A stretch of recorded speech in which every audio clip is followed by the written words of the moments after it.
Muraho, reka mbasuhuze kandi mbifurize kugubwa neza no kugira itariki nziza ya 19 aho tuje mu makuru yacu muri uyu mwanya. Ndagaruka kuri izi ngingo zikomeye, ndagaruka kuri nyirarume wa Makenga, Hibu Force na Wazalendo bamaze kumura bivu, uwo ngo yamaze kumanika ibiyiko. Ndagaruka kandi ku mugabo w'icyamamare mu iteramakofe, uyu nguyu ni Tony Yoka, yamaze kwemerera Repubulika ya Demokarasi ya Kongo uko azajya yinjira ku kibuga cy'imirwano muri boxing ground yabo, azajya abanza akazamura idarapo rya Repubulika ya Demokarasi ya Kongo mu buryo bwo kuyimenyekanisha ku ruhando mpuzamahanga. Ni mu gihe M23 ikomeje kurenga ku gahenge k'imirwano bemeranyije ko kagombaga gutangira ku itariki ya 18. Uyu mwanya wa none amakuru arimo arajya hanze nuko Wazalendo yamaze kwigarurira ibindi bice bikomeye cyane nyuma yo gushozwaho intambara n'izi nyeshyamba za M23. Ni mu rugamba rw'imbatura mugabo rwabaye kuri itariki ya 18 mu bice bya Birarumbiri. Iby'inkuru turaje tubive imuzi n'imuzingo.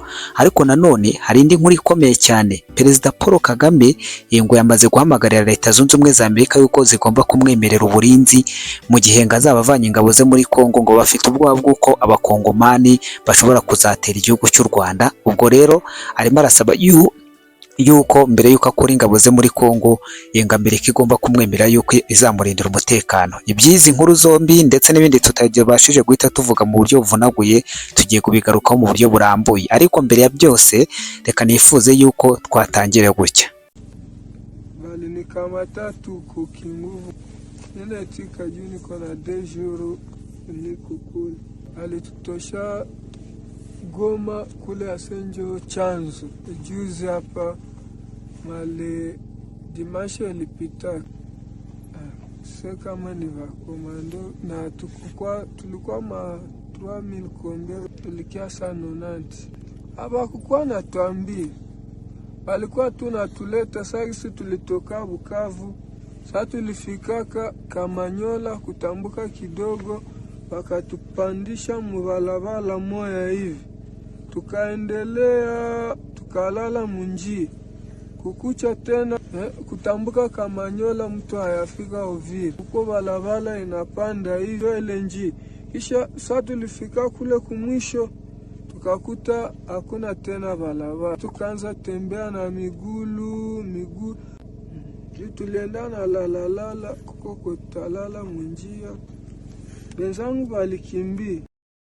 Nkuko mubibonye iyo ako ka video ni kamwe k'umusore umwe muri baba komando bagera kuri ku bihumbi 7532 baherutse kugaragara Canzu, ubwo bakubitishaga utuntu tw'udutafari mu gahanga, abandi bakubitaho ibipfunsi, abandi baca mu bigurudumu byaka umuriro.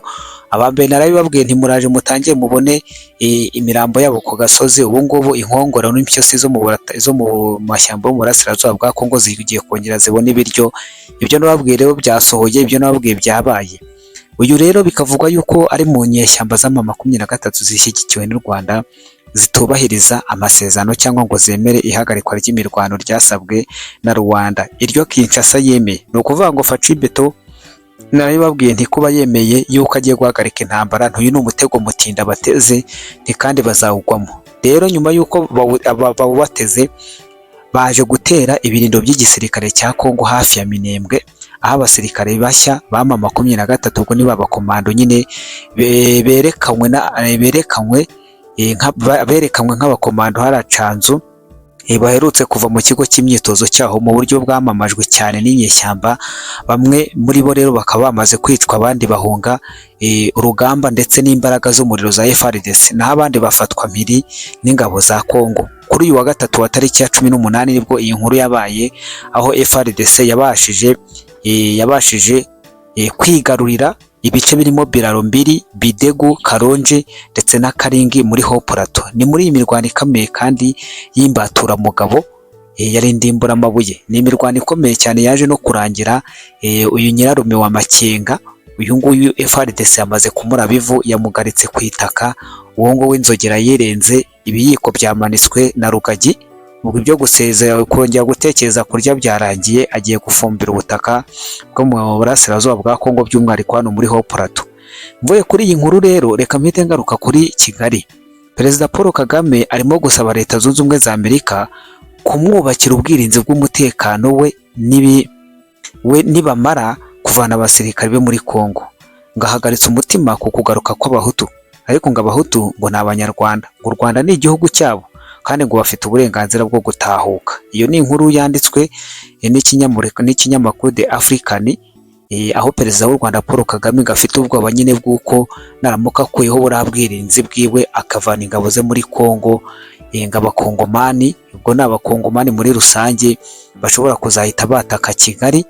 Akaba rero bafite ubwoba bw'uko ubwo bwirinzi bwabo cyangwa abasirikare babo niba bava hariya bashobora kuzaza baherekejwe na bagenzi babo baje kubitura ibyo babakore mu myaka isaga 30. Nuko bitegereza tukareba ese koko ibyo avuga ni ukuri cyangwa ibyo avuga ni amatakirangoye. Byose birashoboka, ariko noneho icy'ingenzi gikomeye, nimba yemera ko afite y'ingabo, ubwo no kuzavana bizashoboka, kereka icyo umuzungu atateguye. Abazungu bo baba baramaze gushushanya ikarita hakiri kare. Mvuye kuri iyi nkuru ndagaruka ku cyamamare ni Tony.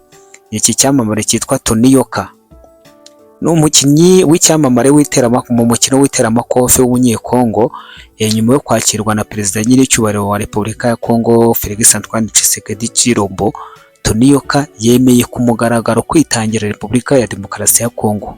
Uyu mugabo wabaye icyamamare mu iteramakofe yiyemeje kujya azamura ibendera rya Kongo mu kibuga cy'iteramakofe akoresheje uruhushya yahawe n'igihugu cye, gutanga umusanzu mu gutoza abazamusimbura binyuze mu gushyiraho ishuri ry'iteramakofe ryagenewe abazaba bagezweho ejo hazaza. Ikindi, yemeye guhatanira umudari wa zahabu mu mikino wa Olympique, mu mikino ya Olympique y'ibihugu yahazahagarariye igihugu cya Repubulika ya Demokarasi ya Kongo. Ikindi nanone hari ukumenyekanisha izina ry'igihugu binyuze mu nsanganyamatsiko igira iti RDC Congo, umutima wa Afurika binyuze mu mikino. Iri hitamo rikomeye rirarangwa n'urukundo n'inshingano, rirerekana intambwe ikomeye mu rugendo rwo kuzamura umukino w'iteramakofe muri Kongo ku rwego mpuzamahanga. Ubwo ni ukubitegereza tukareba ese koko uyu mugabo Tony Yoka azabikora. Nkwibutsa yuko bibaye ari bwo bwa mbere ugeze ahangaha, ntuze kugenda udakoze sabone cyangwa subscribe, ubundi wanakora like, wanakora share, wanadusigira igitekerezo cyawe uciye muri commentaire, ibintu bikagenda neza cyane. Ubundi nanjye nkomeza kubabwira nti reka mukomeze kugubwa neza, tuze gusubira mu kanya nk'ibisanzwe.